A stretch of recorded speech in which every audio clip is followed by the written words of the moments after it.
Coming to you from Studio HQ, this is Think Indie Extra. This is a new episode, and our first guest is joining us. But before we introduce our amazing guests, I'm Dodgy in the mix it up with Tracy from Think Indie Podcast. Welcome.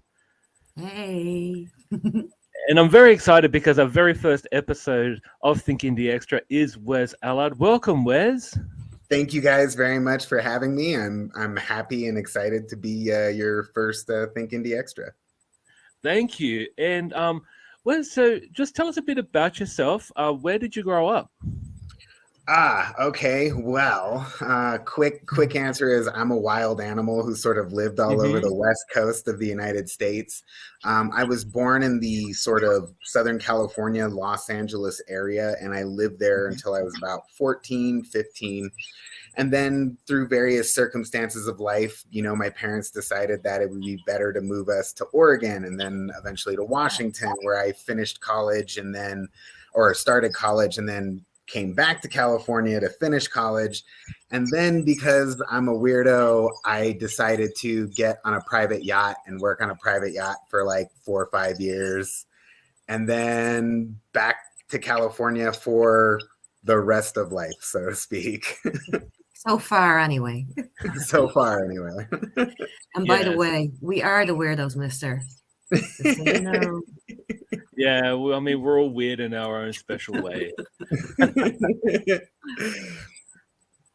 But no, so look, I'm going to ask you a very cliche question, but at what stage of life did you get into comics? Man, I think I must have been about 6 or 7 years old. One of my uncles came to visit me, and we all went out to, like a local Mexican restaurant where I used to live. And back when I was younger, there used to be like spinner racks everywhere where they would have these packaged up batches of comics and stuff. And because I behaved at dinner or something, my uncle decided to buy me one of these batches of comics. And next thing I knew, I was just hooked at looking at these pictures. I seem to recall an Avengers comic being my first like one that I really laid eyes on and started flipping through. What was it about it that drew you in? What was it that drew me in? It was originally the pictures. At that age, you know, my parents were always really huge on read. We want you to read. We don't really want you watching TV. We don't really want you playing video games. And they honestly didn't care what I read as long as it had words in it. And so when they saw me reading comics, they were like, meh, all right, cool, whatever. And so they were happy to get me more because I seemed fascinated in them. And yeah, but for the most part, it was really the art. And I think it was because, you know, at that age, you're sort of transitioning from picture books to like full on textbooks and everything like that. And it was sort of that weird stopgap between going from like a very elementary picture book to, you know, a much more higher level, nothing but text. So yeah, I think a lot of people have that thought that comics aren't really for reading, but I think that's completely false, because if you look at some writers, they add so much text as well as the images, and to go from a comic book to a real book is actually not that hard. So yeah, it's definitely a good starting point. Yeah, it's definitely something I've suggested to friends of mine who are starting to have kids and stuff. I love to give comic books as gifts to people, just because, you know, if I give you something that you dig, like not only are you reading, but I might have just turned you into a comic book fan like myself. So you got to start them early. I did with my niece and nephews. You know what I mean? It didn't matter what they were into. I found a comic related to it and off it went.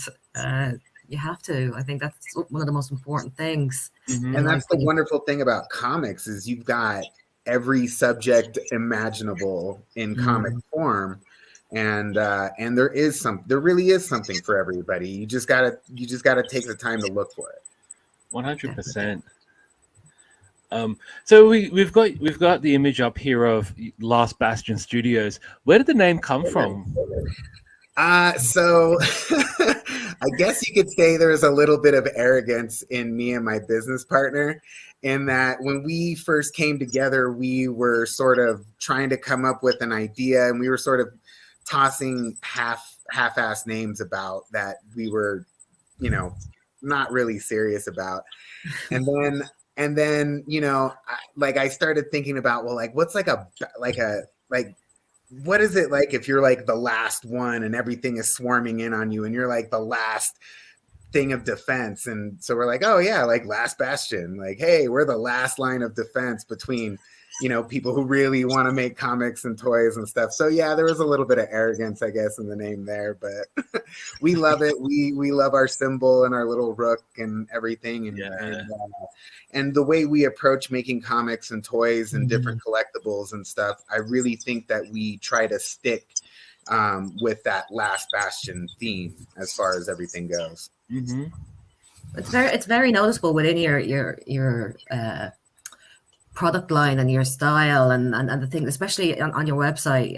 When you're looking through it, you're like, comic production, 3D sculpting, concept development, blah blah blah blah blah blah. It's all of this stuff, and you're thinking, I just have to start talking to this person because they obviously know what they're doing.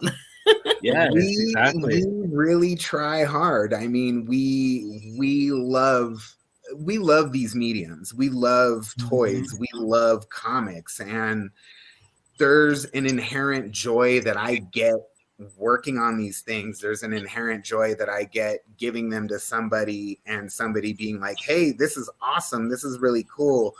I want to know more. And yeah, so we take everything that we do very seriously, and we don't do it unless we're going to do it in a very professional, as forward and as awesome looking way as we can possibly do it. Yes, it is noticeable on the website because it is quite busy. I'm used to seeing like small time publishers with, very minimal. But I mean, your store, like your website, is very enhanced. There's a lot in there, and I think it's very catchy. So good work. I really like it. Thank you. We've actually got more things that we're going to be unveiling very soon. We've got a project blog that we're going to be unveiling on there as well, so that we can sort of keep people up to date with some of the projects that we're working on, because there's definitely some projects that we're in the middle of that we just haven't been as open about sharing. And it's not because we don't want to. I'm not one of those people who believes like, keep it hidden until you're all done and ready to go. Like, no, keep it secret, keep it safe. Everybody about it, I'm not locking this in a safe or something. But no, that's right. You gotta throw teasers out there. You gotta throw just little like bite-sized chunks. Especially in the indie community, when we're working against the majors who have the ability to just to throw. The majors are always going to beat us by quantity, right? Quantity over time as well. And so again, I'm one of those people who doesn't believe in the idea that if I don't have a comic coming out every month, I'm going to lose you. I think the world as of late has been very clear with the whole, if you build it and people like it, they'll come back. I mean, why do you think we're making sequels to movies 20, 30 years ago? Yeah. Fan base is fan base. I think that's what's one of the most important things. And like, even you can see the joy on both your faces, and especially in that image. I love this there, so excuse me. But you know what you're doing, and that if that shows when you are out there showing that and shining like a beacon, you know what I mean? People are gonna come. Thank you. And very it's much. very commendable. Thank you. Thank you very much. Yeah, it brings joy, especially when you open up the About Us and you see this image. It really, I don't know, it's probably the best thing I've ever seen. So I've got to tell you. Look at those toys. I want them. Like, yeah, we're really proud of those things. Those are some of the first, the big little monument pieces that you see in my hands, Chris' hands, and one of the figures in the back there. Those are some of the first really big pieces that we printed, that we made off our 3D printers and that we 3D prototyped and everything ourselves. yeah, we do a lot with the toy stuff, and we have a lot of things in the works. I haven't announced it yet, but I guess I'll tell you guys here. But we're making a King Jaguar. We're making a King Jaguar toy right now. So whoa, yeah. So we're getting ready to do like an 8-inch, 9-inch soft vinyl figure of King Jaguar, and I'm really excited with how it looks and how it's coming. And that's just one of the like many toy things that we're working on this year. So exclusive. Oh, exclusive. There you go. So Wes, so just let me ask you this. So you and Chris met in judo. Yeah. How did the actual comic book collaboration come together? Oh, okay. So I went to school when I was young, I wanted to be a comic book artist, and I'm decent at art. I can sketch and draw and stuff like that, but I'm definitely not an artist. I actually let somebody get into my head and tell me that my art wasn't good enough, and I stopped doing art. Creativity doesn't just go away, though. It sort of comes out in another form, and I turned it into writing. Yeah. And so I went to college and I got a degree in creative writing and like Latin American history and in some other things, just because they were what interested in me. And when I got out of college, I just didn't feel ready to write. I didn't feel like I had lived and done anything in my life, and therefore didn't really have anything to say or any emotions to really explore. So I just went and lived for a number of years, did judo and jujitsu and competitions, and met some really, really, really awesome friends. And then about 5-6 years ago, I all of a sudden was like, I can write. I'm ready to write. I have an inspiration, and I started working on Luchador. This was completely independent of Chris and everything else. Chris, meanwhile, is working on Ragnar. Ragnar started off as like a toy, so he sculpted the character first because he's not a writer. Him and I talk, and he basically hands me a plate of spaghetti worth of ideas. I string it out and then put it into a script, and he's like, "It's like you're in my head." So did we just become best friends? yeah, kind of. So I started writing Luchador, and I decided, but I started writing it as like a film screenplay. Hey, Los Angeles, that'll do that. Yeah. I started doing that, and when I was showing it to people, they started saying things, well, you got to change this and you got to change that to appeal to this person and appeal to that person. And I was like, no, I have a very specific story that I'm trying to tell. And if I start ripping elements out because you say it's going to appeal better to somebody else, then now I'm not being true to the story, and I'm not telling the thing that I want. No, that's true. So this all sort of parallels right at the time where Chris goes to his first designer con to show off his very first Ragnar toy, which was more of a it was a resin figure. It wasn't soft vinyl. It wasn't full production or anything like that. And I had never been to Designer Con, and I just went there to go support my friend. And as I was walking around looking at what everybody else was doing and thinking about what I was trying to do and thinking about what Chris was trying to do, I ended up running back to his table, and I'm like, Chris, we can do this. Let's do this. Let's build a company together. And he was like, what? And I go, let me write Ragnar. I can write Ragnar for you. And he's like, what? So I bombarded him and sold him on this idea of joining me on this wild ride of starting an indie comic and toy company. And we've both been really happy with it ever since. So. Isn't that just the best way, though? You know what I mean? Like going with your friends and all of a sudden you're creating something together. And this, I will say it's definitely very, very cool. One of the things that I think is extra special about Chris as my business partner is that we are both of like the same mind about everything. All of our influences are all sort of the same set of influences. He'll randomly quote one sort of movie line or something, and I'll pop off with like the response to it. We just sort of think in this weird like hybrid mind thing, and I don't think I could do this with any other person. I don't think there's any other person on the planet that I could make toys and make comics and do all these things and not run into economic issues, not run into personality issues, not run into creative issues. We've been in lockstep from the beginning, and I don't see us falling out of it anytime soon. Yeah, sounds like the word is trust right there. Absolutely. Yeah, absolutely. Sounds amazing. That's what you build it on, though, isn't it? That's where your community starts, is just the two of you, and then all of a sudden you have community of people. Yeah, that in itself is amazing. Seeing that happen too. Yeah, it's been really fun. Like I mean, I didn't necessarily start out to build community, you know. I think it just sort of happened, and all of a sudden I'm friends with all these other creators and creative people, and they also help push you, you know. They 100%. Do something cool and you want to do something cool. And that's the thing about the indie comics community. It's not about competition, because if we were all competing against each other, it'd be very, very very toxic. But that's the thing with the community. We all support each other. You know, if you need a letterer, you can always reach out to another creator. They'll probably know someone that they can suggest. That's the thing I love about indie comics. Yeah, absolutely. It's like, I know a guy. Exactly. And if that guy doesn't know it, somebody else knows it.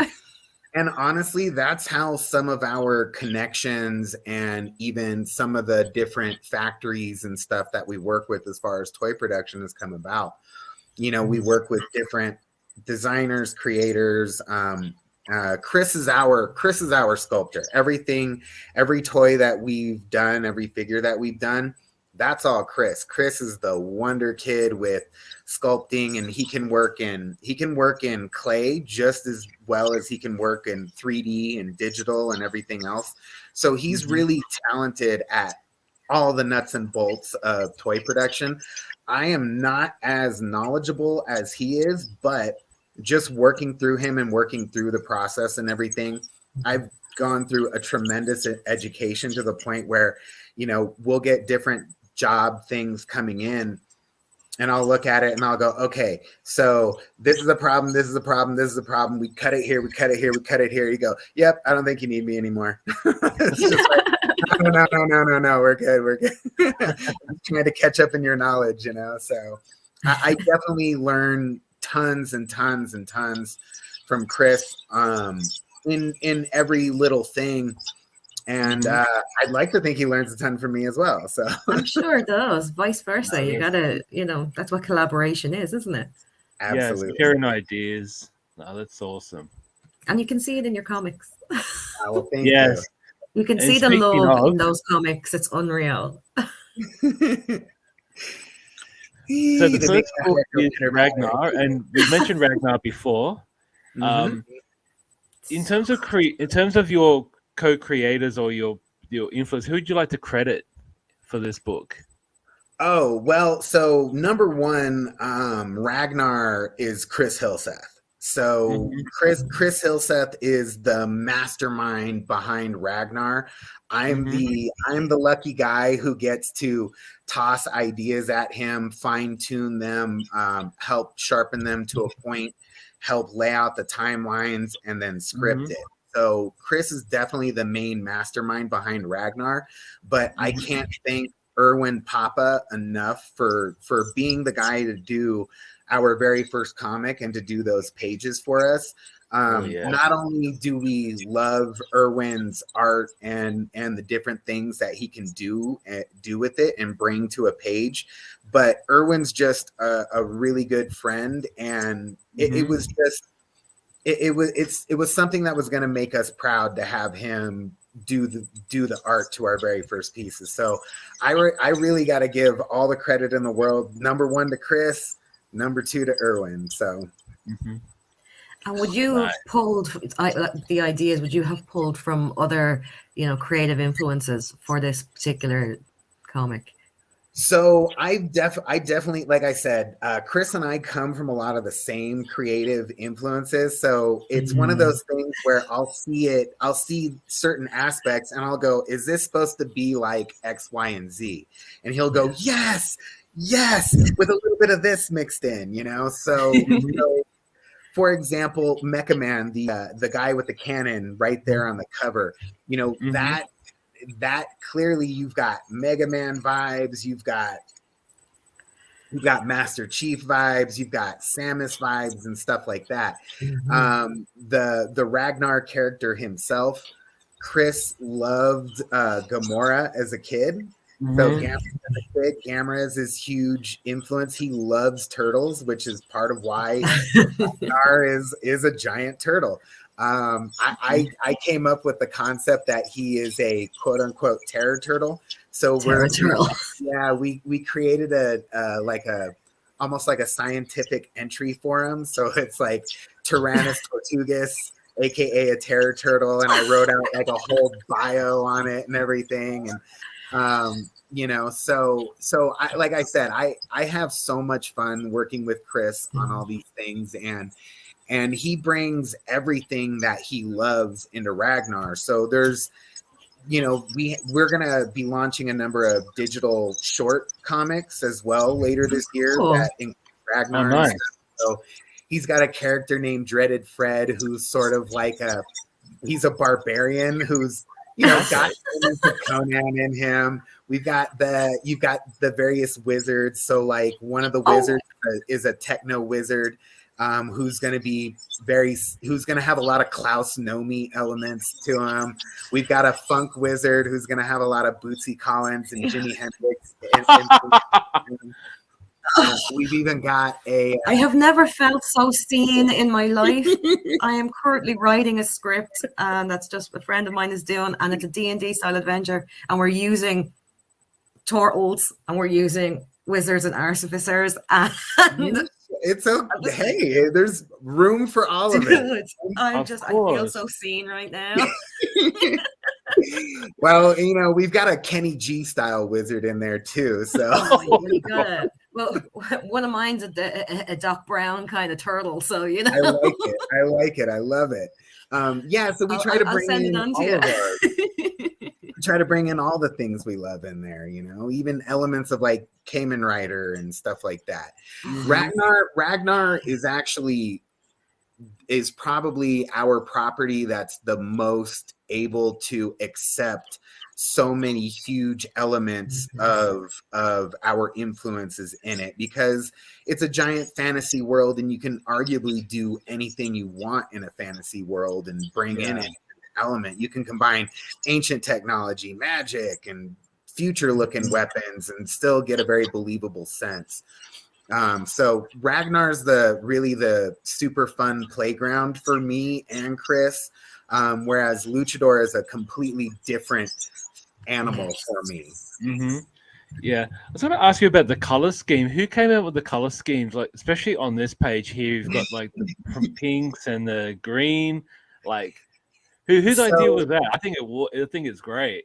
So again, I got to go back to Chris as the mastermind for this all. He, inside his head, he knows exactly what Ragnar should look like.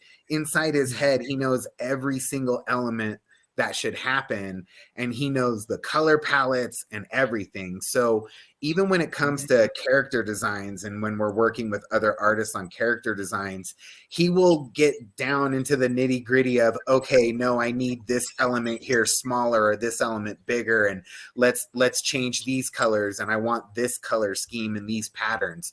And so Irwin was generally working off of a color palette. I think Chris sent him samples of various things and was like, this is the kind of color palette that I want, because Irwin did the colors. He did the colors on this as well. But yeah, they were for the most part directed by Chris. Amazing. It is. And then we have this other page here, which is obviously Ragnar, but it just there's nothing, it's not as like as shiny as the other page, but it still looks amazing. Like I just love this switch over. Yeah, that's one of the great things about Irwin is I'm sure you guys noticed it in on some of the pages. He can go from almost this Tintin style of animation to this highly developed, very detailed monster, all the like deep lines, architectural drawing, man, architectural drawing right there. Fantastic. And even just watching the process of him go through the page layouts and everything was incredible, because Irwin's putting big X's on the pages and he's just figuring out where your eyes go in that natural shape so that he lays out those pages. Watching Irwin work is an incredible thing, and I learn different tips, tricks, and techniques on how I direct other artists when I'm working on a comic with them, simply by watching them. Yeah, that's amazing. Really is. I think that would be my favorite. That previous page is my favorite page of that entire comic. I just love it.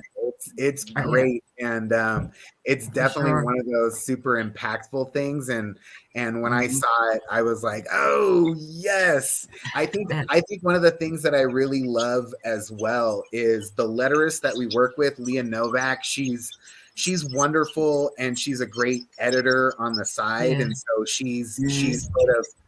She goes behind me on as far as the script goes and is like, hey, let's clean up some grammar here. Let's clean up some punctuation.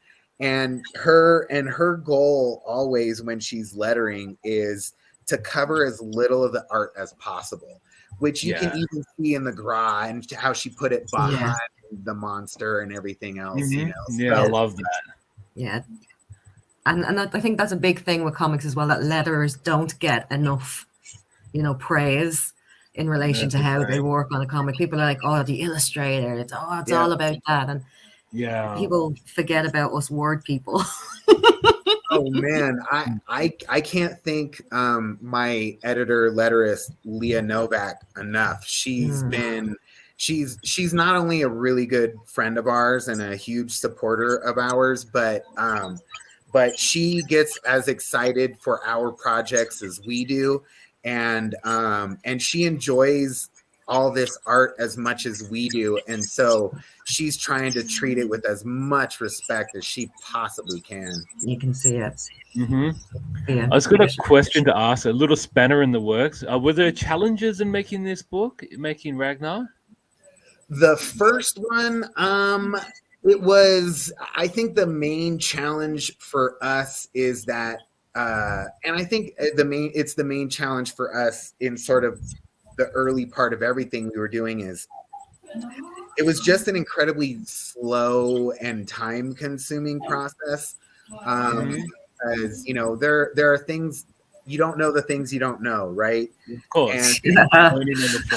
And little things pop up and life events happen and somebody gets drug off to this and somebody gets drug off to that. And I think for me, the main little struggle was maintaining that patience and not being like, well, where are the pages? I want to see something. But yeah, I just think it was the long sort of time consuming process of everything, because we've been building our infrastructure, we've been building our connections, we were building, our go-to people and everything else. And so we specifically wanted that comic ready for Designer Con 2018, I think, 2019 maybe.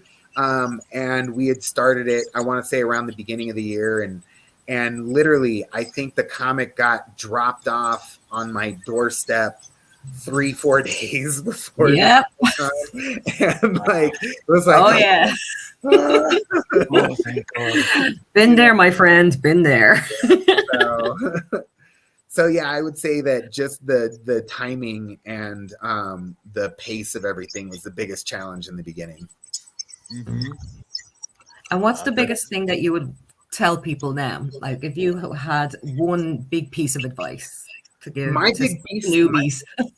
I think my biggest piece of advice is keep slogging through the mud. You know, like when you get started, it's like trying to run in like waist high mud, you know, like good luck. Like just picking up your feet is difficult. And there are a lot of things that will make you self-conscious of all the things that you're making.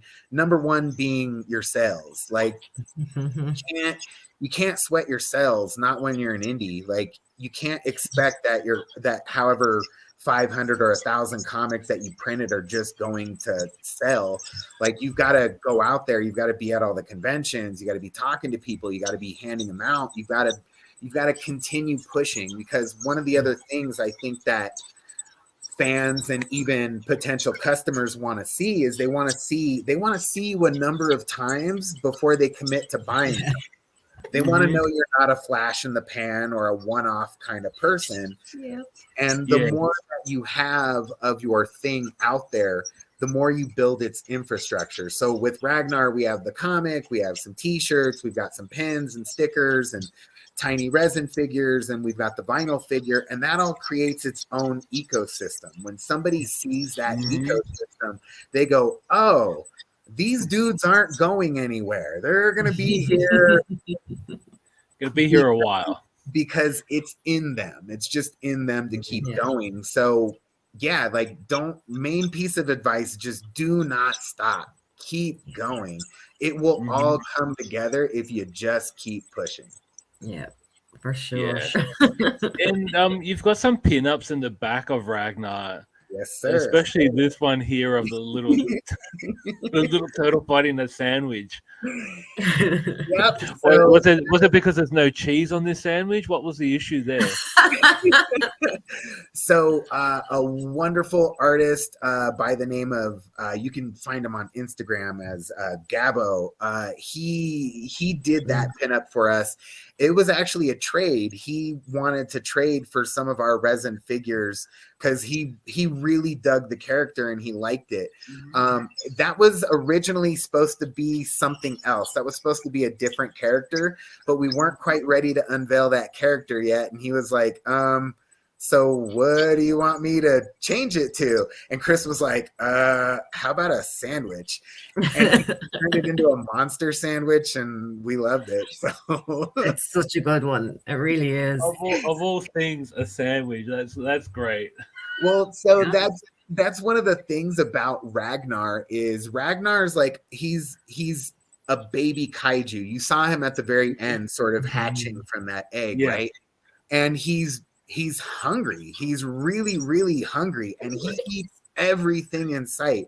And him being this terror turtle, he's got this like cast iron digestion system. So whatever he eats, like it can affect him as far as like the canon goes. So we have these thing called pit vipers where they spit the snakes that spit fire, and he like just starts chowing down on a bunch of these things, and next thing you know, his cannon's got this weird fire shot that's blasting fire all over the place. That's so cool. So that's one of the fun things that we get to do with Ragnar is Ragnar's really got like a childlike innocence to him. He's not really trying to go out and destroy and kill everything, but he wants to eat. He's hungry all the time, and so he can often get distracted by little he can eat himself into a little like stupor where he's laying on the ground all stomach distended and groaning. So eating too much homemade pasta, eh?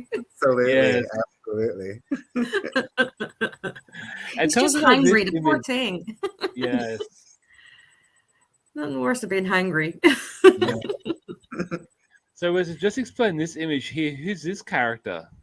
So that was all right. So Jamie Sullivan, the individual who does most of the G.I. Joe covers that you see for IDW and everything else, he does a lot of the backer card art, and he does a lot of Macross and everything else.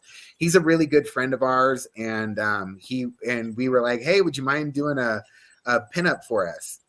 And this is actually supposed to be the Skeller King. So those first couple pages, you see the Skeller King. The Skeller King will eventually come back, and it becomes a battle to fight the Skeller King. And one of the fun things about the Skeller King is his head is like on a ball and chain. So he'll pull out the chain and start beating people with his own.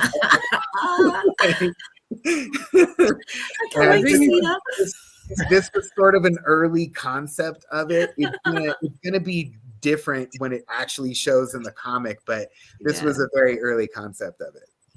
So if he's spinning his head around, how does he keep his balance? Surely if I'm spinning my head around, I wouldn't keep my balance. Magic.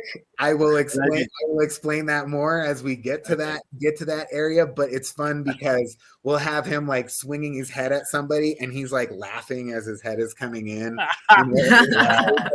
Shit, as his head is getting closer. He's always maintaining eye contact. Yeah, like a ballerina. Spin. Oh, that's magic. Oh, I can't wait. I seriously cannot wait. Absolutely love everything about it. Okay. All right, now we're moving into something a bit gritty now. Yes. This is your book, Luchador. Yes, sir. So who would you like to credit for this book? That amazing. So number one, I could not do any of this without August Calcagno, the artist who on the interiors. I also absolutely have to really thank the cover artist Tiago Silva, who's got that very not Ed McGuinness, but that Joe Madureira style. When I saw his stuff, it just screamed Joe Mad, and I was like, "Hey, man, do you want to do some pinups and covers for me? Because if somebody thinks Joe Mad did this, I'm fine with that." Like, look at this cream. But August is one of the finest illustrators I've ever encountered. He's got a natural eye for progression and layouts and environments and everything else, and he works very old school. Like he's all pen and paper. He's laying it all out himself. Everything is like, he's not even really using light boxes. It kind of blows my mind and drives me nuts. Like, August, what are you doing? Make this easier on yourself, man.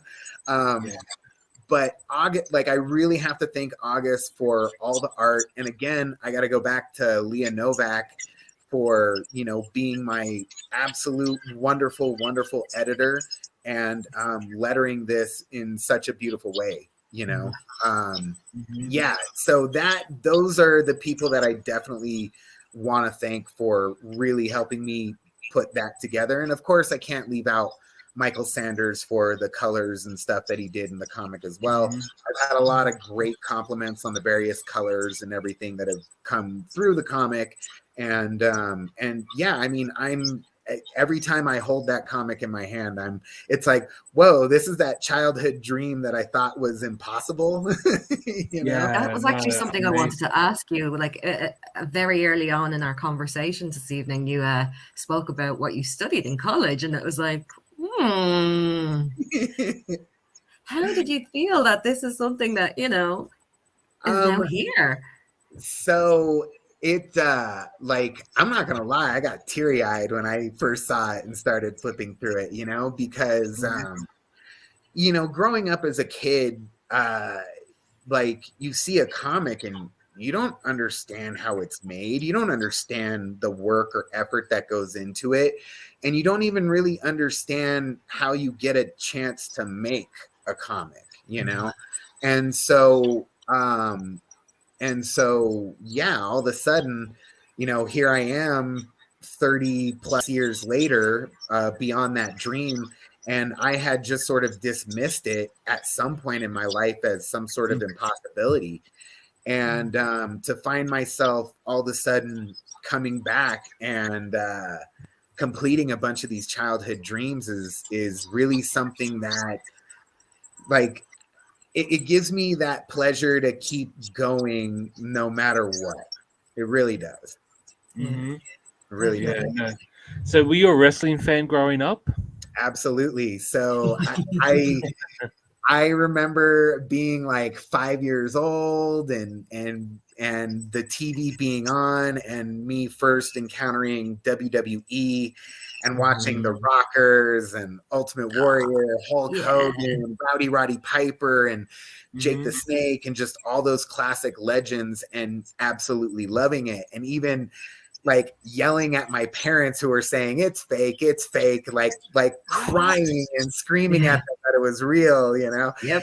And so not only did I love watching WWE, but we didn't have cable TV when I was growing up as a kid, so all I had was rabbit ears, and I would flip through the channels. And growing up in Southern California, I had a bunch of the Mexican channels as well, and I would click, click, click, and all of a sudden I'd see these masked men flying out of the ring, like clotheslining each other.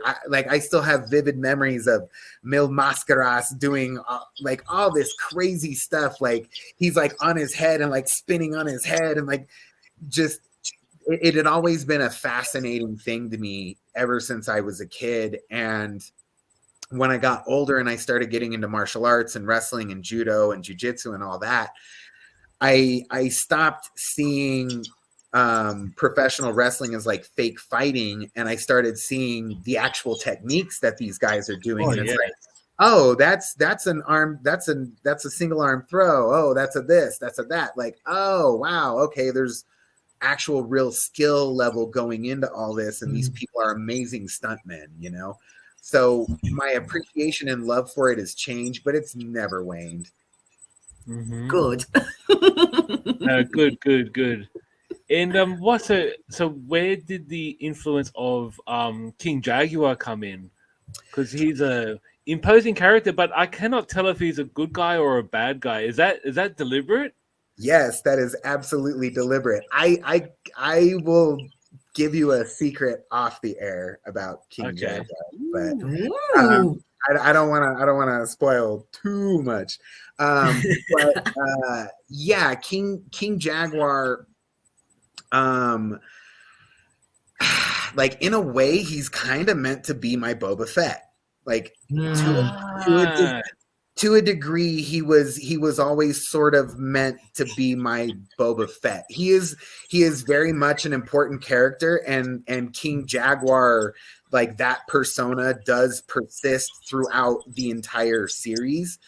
But I wanted that look, that classic look, to be something that was really grabbing, and where the actual inspiration for that idea was, I went into a restaurant in the Los Angeles area, and they had random art on the walls. Like, you know how you go into a restaurant and it's like just lots of crazy crap on the walls without any kind of rhyme or reason? Same sort of thing. And the biggest thing that caught my eye out of all of it in there was this huge, like landscape looking portrait of 3 luchadors just sitting next to each other in business suits on a couch. And my eye kept going to it and going to it and going to it and going to it. And eventually I was like, okay, there's something there. And that became the sort of look basis for King Jaguar. Stunning. That's amazing. Yeah, because he is very intriguing, and that's the thing I like the most, is that there's many times where you think that he could have done something brutal but didn't, and then you think like, okay, there's something here. Maybe he's neutral, not sure, you know. And that's and I think your evaluation is spot on. Yeah. So the thing about King Jaguar, the main thing about him is he does what he gets paid for. He's all about the job. If you paid him for this job, then he's going to do that job. If you try to cross him, you're going to regret it. And that's one of the things. We're actually also in the middle of a little standalone tell for King Jaguar. It's what he was doing right before he ended up on the current job with Raheem and all them. And it's him in Japan fighting the Yakuza. So so it's just 90 pages of just mayhem, him fighting the Yakuza. So Wes, what are you doing to us? Seriously. Right. I'm very much a crime fiction person. All growing up, I read Raymond Chandler, Dashiell Hammett, just all the like classics. I read a lot of Andrew Vosh. I read, just detective novel, cop novel, just all that stuff. There's a part of me that is a little bit obsessed with crime and everything crime, and I think a lot of it has to do with some of the neighborhoods that I grew up with and some of the people that I was around when I was a kid. And you know, like I didn't always grow up in like the nicest neighborhoods. In fact, I grew up in some really rough neighborhoods at different points in my life, and and I think it's led to this sort of mini obsession with crime. It's a good obsession. It shows. Okay, I'm going to throw a random question at you. If, say, for example, Netflix or another streaming service were to pick up the Luchador, who would you choose to play King Jaguar? So interesting enough, when August and I go through all the character designs, I build Pinterest pages of like inspiration, different people and stuff like that. Yeah. When I built the King Jaguar one, it was Dave Bautista. I was thinking that. I was thinking that. I had my fingers crossed just now. Dave Bautista was all up in those images. Dave Bautista in the suit from the Spectre, the recent James Bond movie that he was in? Right there. Yeah. Just put a mask on him. You need to write a letter and send them a copy of this and be like, hey, Dave, come on. Let's get this. Yeah, you can do it. Sure. For sure. And even the way he speaks too, you know, like the way he speaks, he can really he would nail that. Yeah. I think so. Absolutely. Yeah. Would you like it to be a series? Would that be something you guys eventually would, you know, like to get into, get your comic turned into some kind of series? Absolutely. Or are you happy on paper? Who would not want to listen? Number one, I'll take the extra paycheck. Well, that's true. Not everybody does, though. Not everybody wants it. With the extra paycheck, I can make more comics, I can make more toys, and all that other stuff.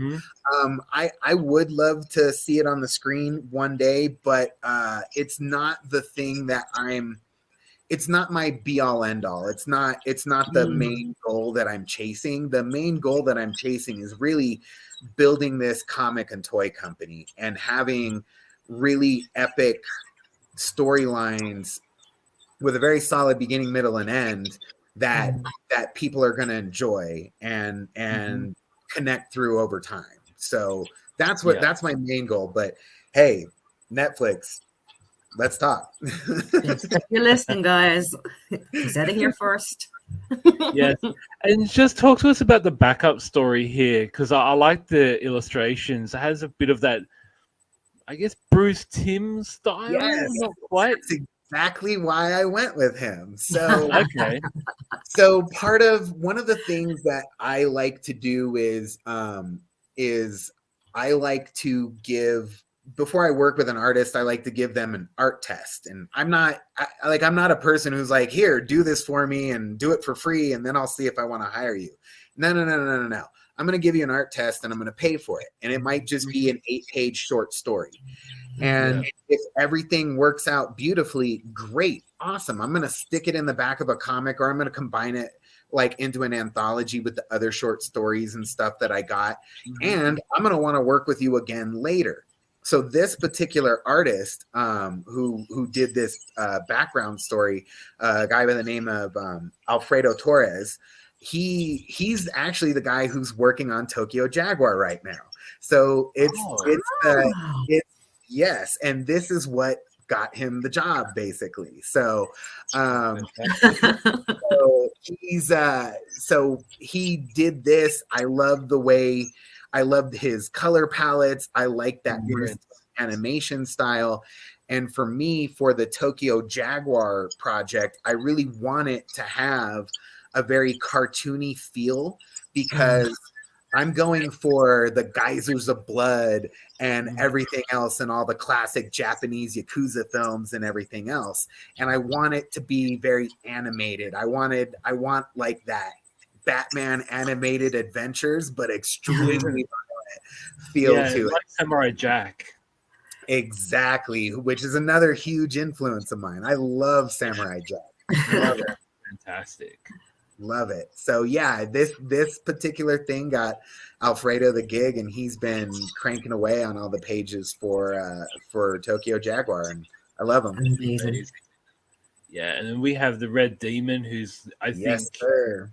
the evil, or the defined evil luchador.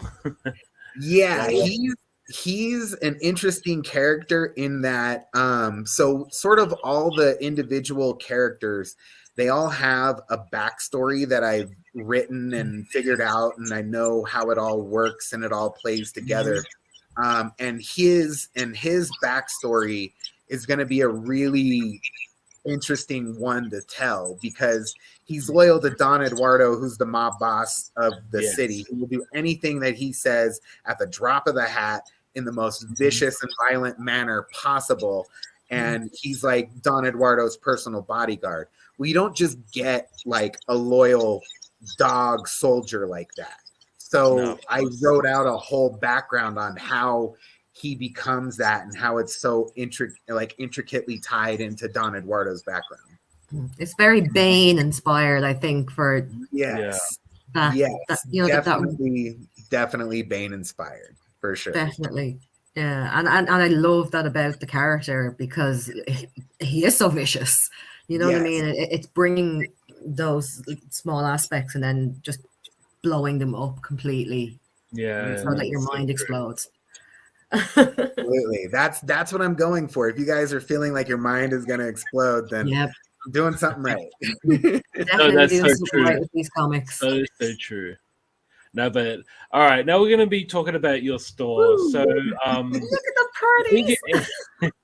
You answered a few of my questions earlier in the piece, but so all these items that you're displaying on your site, are these all ready for ordering for people who want to buy these? Absolutely. The only thing that will deter you, if there's a little sold out symbol, which you can see on that upper Ragnar. So that boysenberry. Yeah, so we do all of our painting in-house. So all these are hand painted by us. We get blanks, we manufacture the blank soft vinyls, and then when we do these paint jobs, we do these very limited runs with the idea that we are never going to do that paint job again. So once that paint job is sold out, it is sold out and it is gone. In fact, we have a super fan customer who we refer to as our archivist, who literally gets one of every edition that we do. And because he's the archivist, and because we can count on him to want to pick up these various things, we will bend over backwards and sort of make like special exceptions for him. If he's like, well, I want this number out of the run, it's like, oh, okay, here you go. We love you enough to do that. We love you enough to do that. So we do limited things. We try to, when we go to certain conventions, because you can see the Designer Con exclusive up there, we try to, when we go to certain conventions, have some new special colorway that we want to offer there. Designer Con is like our Super Bowl of the year. That's the one we're always gearing up for. It's our big final show of the year, and we always come with a Designer Con exclusive every year. Well, speaking of cons, you've got an awful lot of them booked in for the summer. Like, you are going to be on your feet a lot. Yes, we do. That list, I was like, I am so jealous right now. Load up those coffees. There's a few other things that are supposed to go up on that list. I just haven't gotten them included quite yet. That's so one of the things about conventions that I try to tell people who are sort of getting into this is that you got to sort of treat conventions like almost like you're a brand new band, right? Yeah. When you're a brand new band, you're going to play the crappy bar down the street. You're not going to play the major show venue right down in your city, right? So you got to start out at all the smaller ones, like play the smaller ones. You might not get that many sales. In fact, you might have no sales, or you might only have 2, but whoever you meet, whoever comes by your table, whoever looks at your stuff, guess what? They're now primed when they see your stuff again. And when they see that you have more, they become a person who's more likely to buy from you in that time. And so that helps you get into bigger and bigger conventions. So let me ask you, how ones are more fun. Personal experience. Okay, what was that again? No, I was going to ask you, how tall are your kaiju figures? Oh man, so those Ragnars, those are about as big as my head. Like, I wish I had one in my hand right now, but they are 8 inches tall. They're about 8.5 inches deep. It's like I mean, I have to get a pretty big box to ship these things around the US. He's like an 8x8 cube, basically, you know. So he takes up that space. That tail adds a lot of shape. That shell adds a lot of shape to it as well. He's about a pound of plastic. So if you weigh him out, he's about a full pound of plastic. Beautiful. He's a big I like boy. the solid color, like these ones. So the green one is going to the green one we will always have. That is supposed to be our, if you want to get into owning a soft vinyl toy, if you want to get into owning a soft vinyl Ragnar, that green blank, that's your entry level soft vinyl, because the oranges and the whites and the blues and the clears costs are obviously different. The quantities are obviously different, so we can't offer them at quite those same prices. But we also use those blanks to create all our different paint jobs as well. Beautiful. I want the skeleton one. It's one of my favorites. Yeah. Yeah. And I like the seismic. The cyber skull is amazing. Yep, that one we did as an exclusive for Seismic Toys, who another great group of guys and friends of ours who you know we're big supporters of theirs. They're big supporters of ours. I actually picked up a couple of their I got their Megadon Dawn of the Monsters figure, and I specifically got a blank because I'm sending it off to a painter friend of mine so he can do it up all special and pretty and all that other stuff. I personally really like blanks because I love to take them to a different painter and get this one-off special unique collaboration that's only for me. And I have these nice little works of art, you know, just displayed around my room. It's like my D&D minis. Exactly. Same sort of concept. I don't paint. I give them to somebody else. Yeah, I'm getting into it. I'm not good, but you know, it's like, hey, it's fun. It's fun. Yes. And here we see your pins of King Jaguar and Red Demon, as well as a little Mecha Man figure.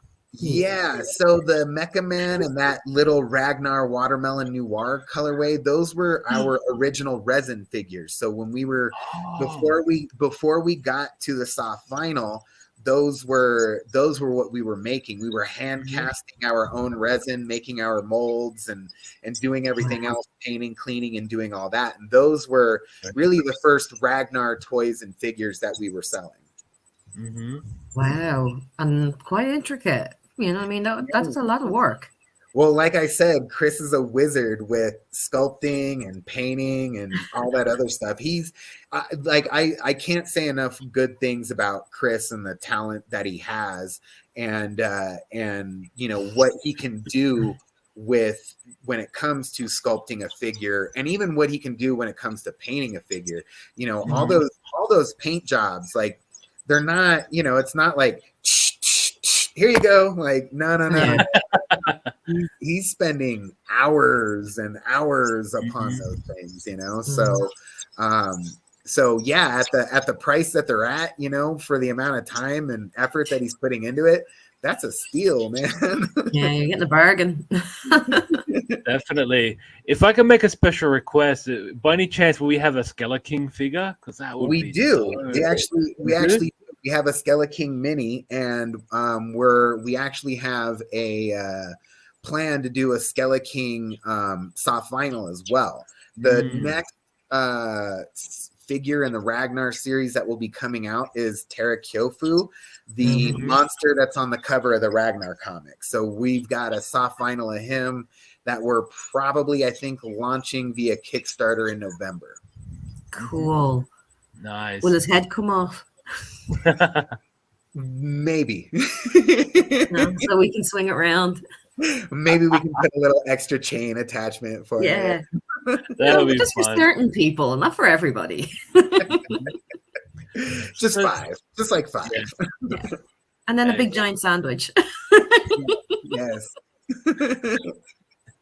Or just make a sandwiches, put toothpicks for legs or something.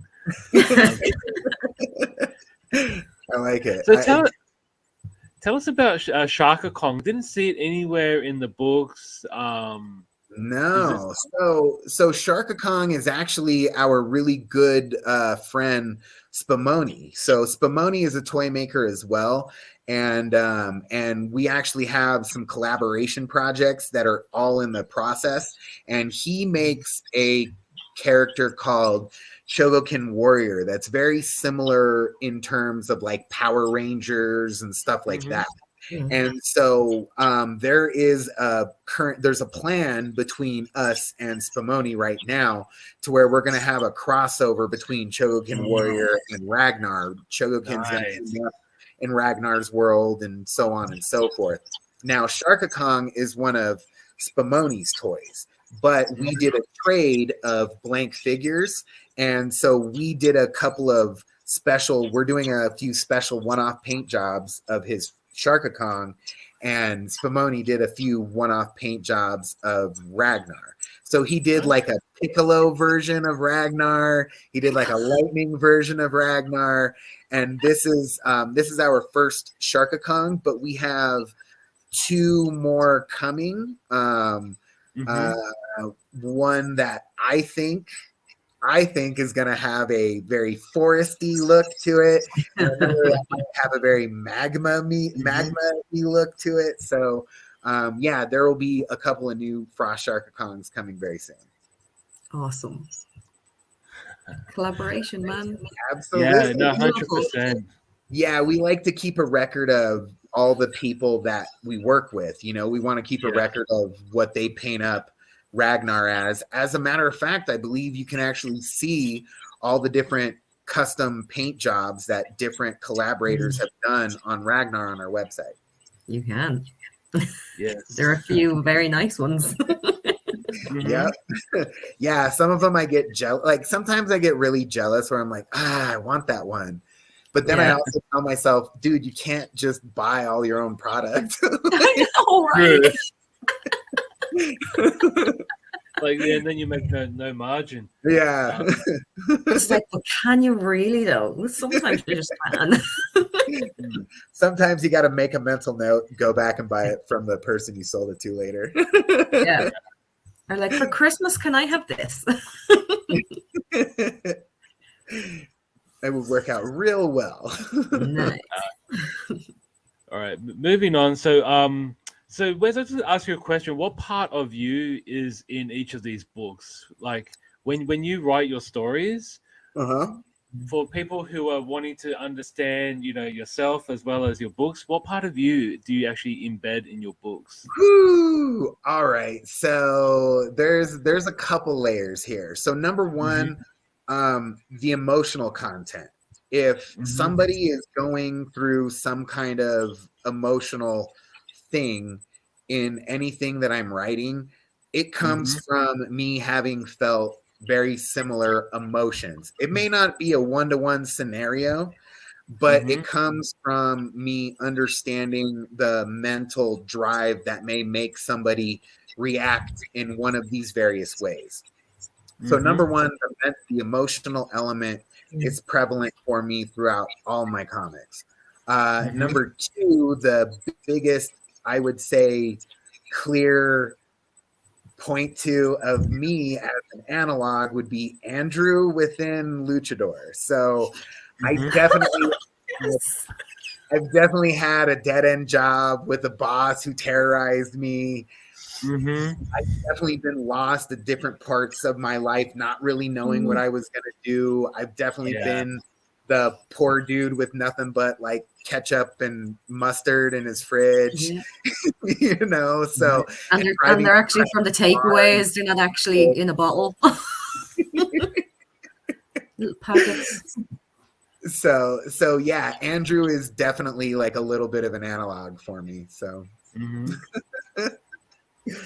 yeah. And have you watched anything recently on Netflix or any other streaming platform that really caught your eye? Honestly, I don't really watch a lot of TV. When I do watch something, I'm usually late to the party. Usually everybody else has watched it and they've been hounding on me for like 6 months or so to watch it. And so I'm like, okay, for this week, I will watch 1 episode a day until I get through it. I think the most recent thing that I watched, and it probably dovetails nicely into all of Luchador, is the Narcos Mexico series. Yeah. That was something that I recently watched that I really enjoyed. And then I ended up watching, and then I watched 2 movies recently. One was Rocket Man, the Elton John, which I thought was fantastic. I really enjoyed the way that they told the story, and they gave it a lot of these magical realism elements that you don't find in anything else. And I think that that particular movie could have been very boring if they just told it in a very straight sense. I think it could have been very boring, but with the way they did it, I thought it was incredible. And then the only other thing that I've seen as of late would be the Adam Project on Netflix, which I found very charming and I found very enjoyable. But I gotta admit, the meeting your younger self stuff kind of punched me in the feelings, which I'm not always so okay with. You know, it just decked me hard right in the heart, and I'm going like, I don't like feeling these things. Yeah. And then it's like, oh my God, I have to write about it now. Pretty much. Yeah. Have you read anything recently that's caught your eye? Any other indie or major? I actually read constantly. That's actually the one thing that I do. I try to read between 20 and 40 books a year. So I've been reading time because I don't watch TV. That's the main thing. And I also give myself chores, and part of my chores is reading. So I'll tell myself, you know, every day I need to read 25 pages, write 2 pages, work out, and do this. And then I literally cross it off my list each day as I get it done. And when you just knock out 25 pages a day, by the time you get to the end of the year, you'll find you've knocked out 30, 40 books really easily. So I've been reading the Dune series. The last book that I finished was God Emperor of Dune. And then obviously I read comics in between that. And the last trade paperback I read was the Will Eisner's The Spirit's Greatest, the greatest spirit stories from Will Eisner, which I absolutely loved. The storytelling techniques and everything in it are monumental, and it's definitely something that I think budding artists and writers should be studying for sure. Oh, yes. For sure. Yeah, his intro pages for a 1940s comic book still blow my mind. Still blow my mind. Wow. Yeah. And he can tell so much story in 8 pages. Yeah. 8 pages. Yeah. Wow. So underrated, seriously. Absolutely. And what music are you listening to at the moment? I listen to a lot. I tend to let's see. I should say I listen to my girlfriend's playlist a lot. Because that's what's on. Yeah, exactly. No, but I've through the various movements of my life, I've listened to a lot of country and reggae and metal and stuff like that. In general, I tend to go to various like levels of rock, 70s, kind of gloss over the 80s a little bit. I'm a 90s. Don't you dare kid, say that. Don't you dare say that. Hold on. 80s hair metal I gloss over a little bit. There's a lot of wonderful 80s. There's a ton of wonderful 80s. I love the 80s music. I love Talking Heads and Roxette. I gotta admit, it's pretty awesome. Wow. Nothing wrong with Roxette. You know, We had some pipes, man. You know, and thanks to Rocket Man, I was on a mean Elton John kick for a minute there. But one of my favorite artists of all time is Johnny Cash. Oh yeah. So and then I can go to Rage Against the Machine. So well, you know, you're not going to do what they tell you, are you? Absolutely not. Yeah, true. It's been a theme throughout my life. Meet your sister. So, look, and I know you touched on it before, but if you can like summarize it, what's next for you and the Last Bastion in the next 12 to 24 months? Well, so we'll be releasing Luchador issue 2 in that time. We'll also be releasing Luchador Tokyo Jaguar in that time. We should have a couple of Ragnar short comics in that time. Wow. We should have the King Jaguar toy in that time. We should have the next Ragnar toy, the Terakyofu toy in production. On top of that, we are also working with other artists, helping them make toys for their projects. We are pretty deeply involved in that. And we have a sci-fi comic that will be coming out hopefully this year as well, called Into the Waste. So wow. Yeah. I bow down. We are not worthy.